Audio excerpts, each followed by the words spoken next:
Right. We've got Captain Benjamin Buller. Again, I mentioned he was our incident commander for most of this incident, so we're going to bring him up and let him give you some information as well. Afternoon. Again, my name is Ben Buller. I'm a captain with the Department of Public Safety assigned to the Commercial Motor Vehicle Unit South. The division that we run is the Commercial Motor Vehicle Task Force, which is comprised of a little over 60 members of the Department of Public Safety, and then a large contingent of officers that are assigned from the Arizona Department of Motor Vehicle in the commercial motor vehicle realm.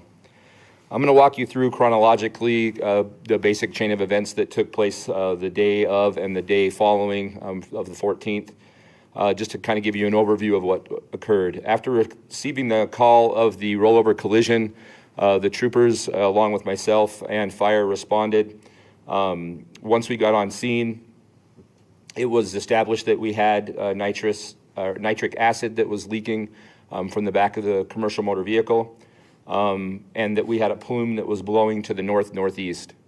It was at that time that we worked with our partners at ADOT and came up with a traffic control plan and a long-term route to divert traffic up Kolb Road across Valencia, eastbound, and back down to Houghton to the interstate, and then the reversed for westbound traffic.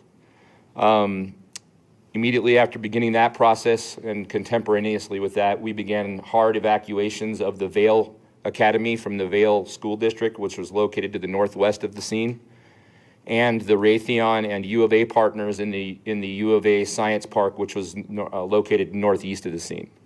We also immediately shut down Science Park Drive, which is the east-west roadway just north of the interstate in that Science Park. It is a public roadway, and we needed to keep people out of that area, so we closed it down.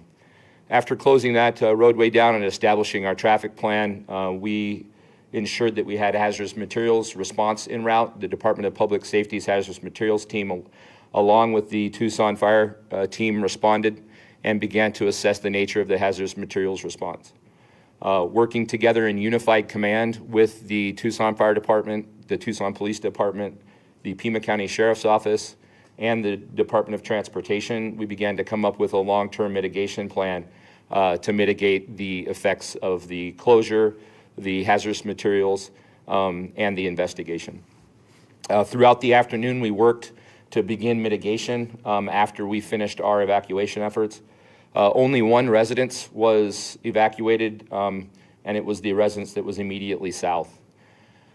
During the investigation and while we were continuing our initial response, there was a small fire in the median that was caused by the hazardous materials.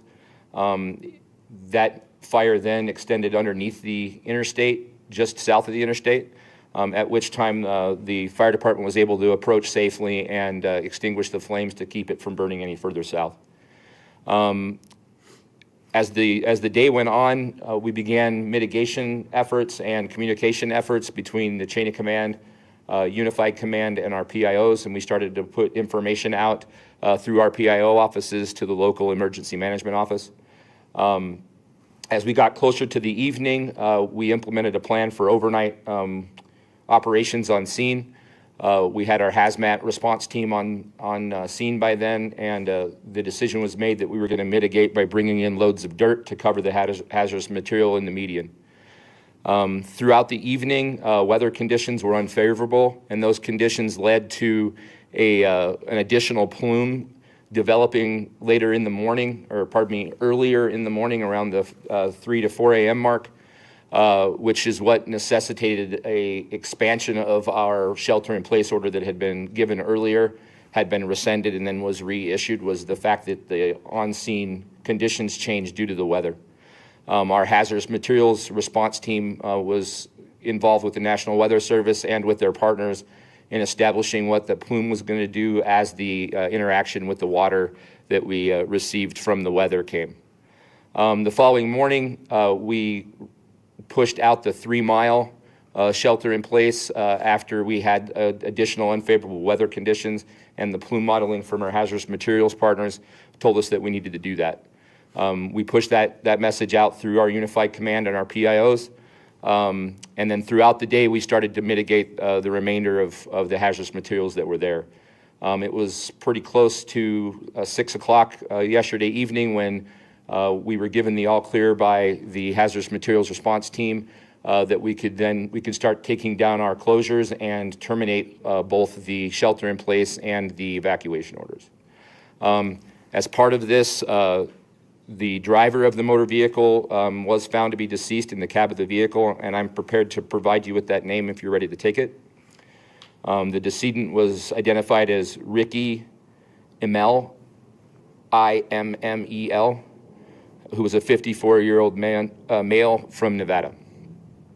The service dog that was traveling with him was located by a resident south of the scene. The family of the deceased did make contact with the Department of Public Safety and with Pima County, and their service dog is going to be returned to the family. I think that's about all I have to provide at this time. I don't know if you want to have me take questions or you want to introduce everybody else and have them. Why don't we go ahead and take questions Okay. since you're up there, and then if we have specific questions for other areas, we can have them step up to the mic at that time. Okay. Can you, Craig Smith from KGUT TV in Tucson, can you shed any light on the cause, and was the condition of the driver a factor in any way? When we heard service dog, we were thinking, well, did he have some sort of condition associated that might be relevant? So that condition isn't one that I have information on. I can say that the investigation is ongoing, but at this point, we have no reason to believe that high speed, that drugs or alcohol are involved in this case. There weren't any other vehicles that we're aware of that were involved in the collision itself. At this time, there's the possibilities that we had a fatigued driver. One of the things that we did investigate and found to be within the federal motor carrier regulations was the hours of service that the driver had. He was well within the expected hours of service, so there were no violations regarding fatigue driving that we can establish through the means of looking at records. There may have been a medical issue. We won't know the outcome of that until the Pima County OME provides the results of their autopsy, which will probably be sometime in the next 3 weeks. Did you have a chance to examine the truck and trailer itself, any potential equipment issues or anything like that? We were only able to do a cursory examination of the truck and trailer at this point due to the nature of the hazardous materials and it having to be decontaminated. Also, the events of the collision caused some damage that made it difficult for us to establish some of the mechanical issues that we would normally inspect. Did I hear correctly? You don't think other drivers played a role in perhaps causing a situation dangerous to the trucker? We do not. From the investigation to this point, it appears that the truck was traveling eastbound on Interstate 10 when it gradually left the left side of the roadway into the median, at which point it got into an uneven section of ground and rolled over onto its left side, coming to rest facing east. So it's gradually left the road and rolled over onto its side, which very often is indicative of either a fatigued driver or someone who's had some sort of medical event that led to the loss of control of a vehicle. I know there was speculation about wind. Could that have been a factor in this case? It could have been a factor. We don't have any real way to establish that would or would not have been the cause. I don't know the specific wind velocities that were that day. In my experience, it's very high wind that would cause that. Other states have experienced that. It's not something we experience, especially in the southern part of our state, that wind velocity is high enough to blow over a loaded semi. Shelby, I just have two quick questions. Can you confirm Landstar Trucking owns that shipping container? They do. They do. And then, did Rick work for that company, or did he work for a separate company? So I'm going to have to defer to someone in the back of the room. Is it a leased company? Is the tractor leased? So it's an owner-operator who's leased to Landstar Inway.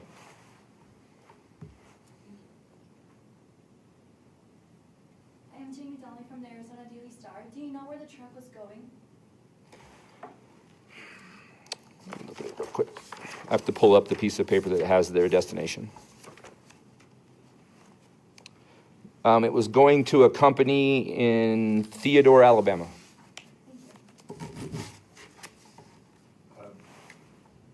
when we heard leak, we originally thought, well, tank truck, and then we find mind that it's a regular box-type trailer.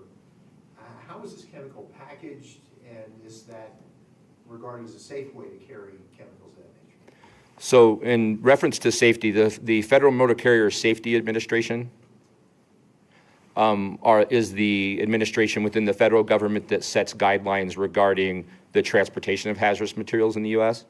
Those guidelines are adopted by the state of Arizona through a rules adoption, and we enforce those regulations as the state of Arizona through those rules. The packaging that was used were plastic totes designed for the carrying of this hazardous material that are surrounded by reinforced metal cages. There were 13 totes that were in this vehicle, and from our investigation, it appears that the packaging and transport of this hazardous material was within the Federal Motor Carrier guidelines.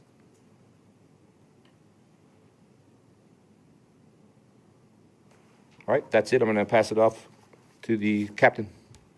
Well, I'm not sure whether this should be directed to you or someone else. We've had just questions from viewers who go, well, you know, is there any persistent health issues for themselves, for animals, for anything else? And I don't know who would be best to pick that. We have another expert that's better suited to answer that question. That would be a good question for Dr. Schwartz. Dr. Strazen? Okay. So the nitric acid, when it spilled, had a high concentration. When it comes in contact with metals, especially chrome, any metal that has zinc in it, stainless steel, it can release what is known as nitrogen dioxide and nitrogen oxides. And that's that red plume that everybody saw.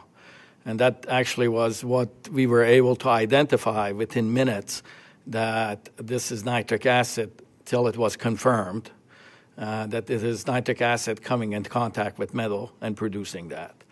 So if you have contact with the plume at high concentration, so pretty much standing within what I would say feet, tens of feet of the plume, for tens of minutes, there is a possibility that you would develop pulmonary edema, respiratory disease, delayed, meaning 12 to 24 hours later.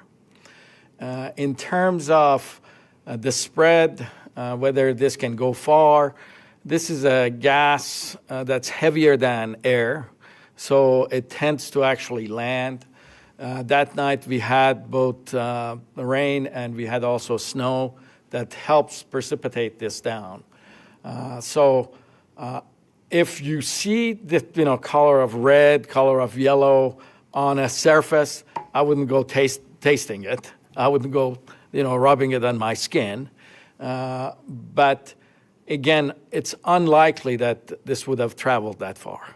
So would it be fair to say it's a limited hazard to people, properties, pets, or even wild animals? It would be a correct assumption to say yes, that it would be a very limited hazard.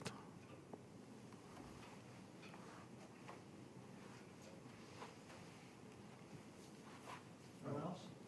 Do you know the quantity of material? I've got a question relayed to me that they thought it was something in the neighborhood of 40,000 pounds. So 18,200 kilograms of hazardous material were located within those 13 totes. All of that was spilled into the median and has since been mitigated by covering it with dirt.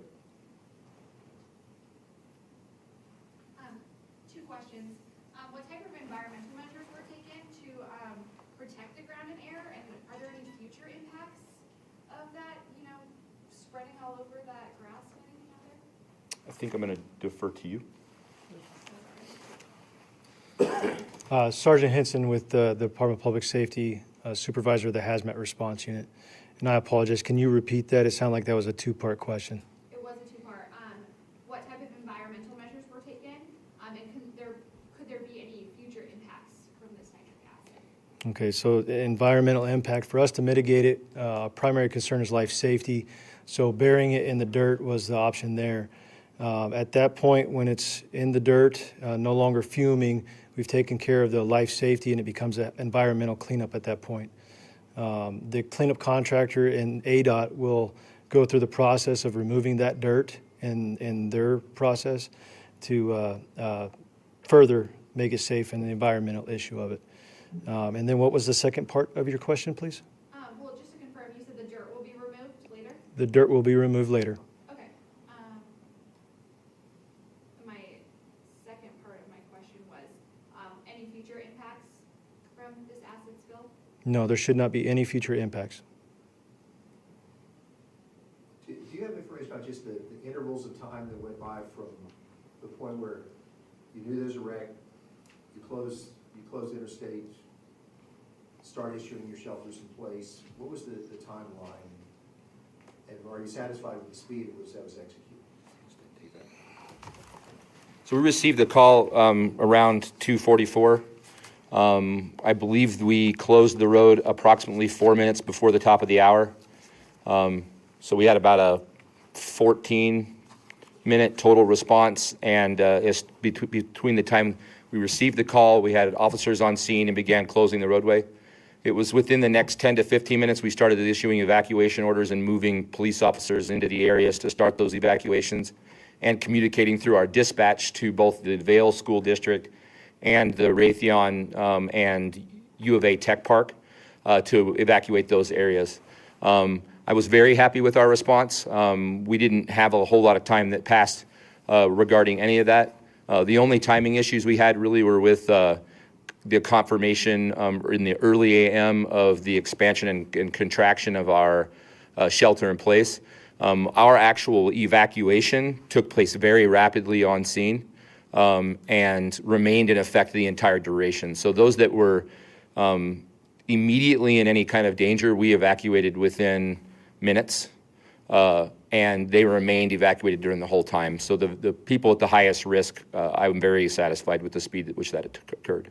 In the couple of minutes between recognizing the problem and getting the closures going, were there drivers exposed, and were they able to go through at pretty high speed, or were they just kind of bumper to bumper by that, not because of the accident? So we do know that there were some people, as evidenced by the fact that there's some video out there from different social media sites of people driving through or near the plume. Again, one of the things that we do know is that their exposure to that plume, it's something I actually followed up with throughout the day yesterday, was very minimal, and the exposure would have had to have been a much longer period of time than driving through it. At most of the time, the plume that was even near the ground wasn't very wide. As it got up into the air, it looked a lot bigger, but near the ground, it wasn't very wide. So those people that drove through it did so at a speed that it's very unlikely that they're going to see adverse effects from it. Now you had the 1 mile and the 3 mile and so on. Were you able to get a measurement on how far it actually spread compared to the cautionary areas you set up? So there's a couple different pieces to that. So actual spread of the acid on the ground was well within a quarter of a mile there on scene. They dammed up the one area that with dirt where it was flowing and got it to stop before it proceeded into any waterway. In terms of how far the gas blew after the plume started to develop, it was blowing mostly to the north-northeast. I don't think we have a precise measurement for how far out it went. I do know that we had the hazmat unit deploy and actually answered some questions, and within about 100 yards of the plume in any one direction, we had no indication of a measurable amount of gas in the air. Hopefully we'll never have one of these again, but if we do, should drivers just push through as quick as they can or take some other action? So if you see a copper-colored gas in the air, you should avoid it at all costs. Don't drive through it. Don't come in contact with it. If for some reason you are stuck in it, extricate yourself as quickly as possible and seek out immediate medical attention. Can you provide the name of the trucking company that was transporting the Landstar trailer? So the trucking company that is responsible for this load is Landstar.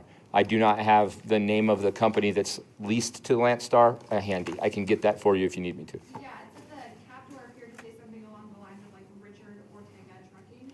So what that would be is in the trucking industry, it's very common for individuals or smaller corporations to own one or multiple commercial motor vehicles, which would be the tractor portion of the truck tractor. And then they lease their services or the access to that vehicle to a major trucking company.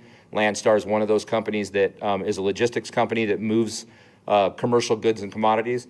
And they basically hire out as a contract employee these companies. They lease the truck over to them. So the operating authority, which is the term we would use, is under the Landstar. So they're the company that, for all intents and purposes, under a contractual agreement, owns the responsibility for the load. Landstar owns the responsibility. Yes, Landstar owns.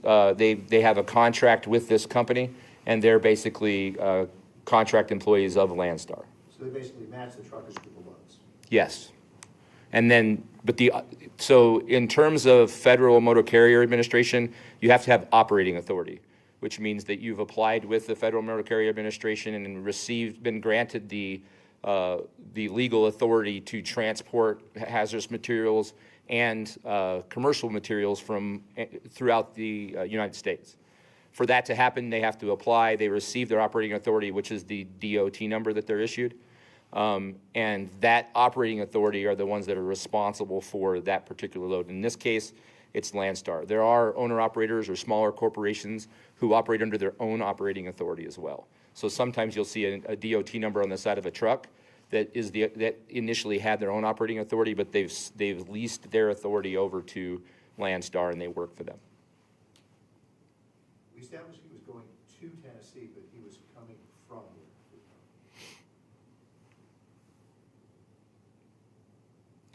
where? McCarran, Nevada. And it wasn't Tennessee, it was Theodore, Alabama. I was going to say Theodore, Alabama. Yes, ma'am. A few more questions and we're done.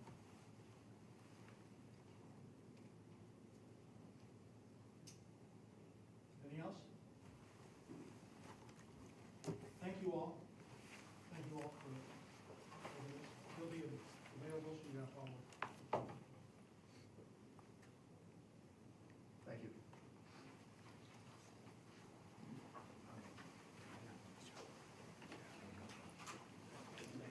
You were just listening into this press conference here on Live Now from Fox as they were providing an update there on that hazmat situation from a couple days ago. Obviously, this was the scene that was unfolding there, the hazmat spill, a fatal crash there just south of Phoenix near Tucson, Arizona. Of course, we're following this here on Live Now from Fox.